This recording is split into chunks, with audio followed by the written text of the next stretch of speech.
चलिए सुनते हैं करुणा के एक पल और उसके अनंत फल की एक दिव्य कथा। इस कहानी का सार बस इतना है कि सच्चे दिल से की गई मदद कभी खाली नहीं जाती। सोचिए एक दिव्य सुबह की, जब सूरज की पहली किरणें धरती पर पड़ रही थीं। जगह थी पवित्र गंगा का किनारा, जहां की हवा में मानो भक्ति घुली हुई थी। वहीं महारानी द्रौपदी पहुंची, पर एक रानी की तरह नहीं, बल्कि एक भक्त की तरह। उनकी आंखों में भक्ति थी और वो मां गंगा से मन की शक्ति के लिए प्रार्थना कर रही थीं। तभी उनकी नजर दूर किनारे पर गई, जहां महान ऋषि दुर्वासा खड़े थे। उन्होंने देखा कि ऋषि तो संकट में हैं। नदी का तेज बहाव उनके वस्त्र ले गया था। अब द्रौपदी के सामने सवाल था, समाज की मर्यादा देखें या दिल की करुणा सुनें। उन्होंने एक पल भी नहीं सोचा और करुणा को चुनते हुए अपनी साड़ी का पल्लू फाड़ दिया।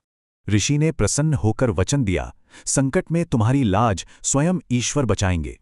कई साल गुजरे और फिर आया वो दिन जब इस वचन की परीक्षा होनी थी। हस्तिनापुर की भरी सभा में जब दुशासन ने उनका चीरहरण करने की कोशिश की, सब तरफ से हार कर द्रौपदी ने आंखें बंद की और पूरी श्रद्धा से ईश्वर को पुकारा। और उनकी पुकार सुनी गई। उनकी रक्षा के लिए स्वयं भगवान कृष्ण आ गए। और फिर हुआ एक चमत्कार। द्रौपदी की साड़ी बढ़ती ही चली गई, अनंत हो गई। देखिए, यही था उस एक पल की करुणा का फल जो इतने बड़े संकट में उनकी ढाल बन गया।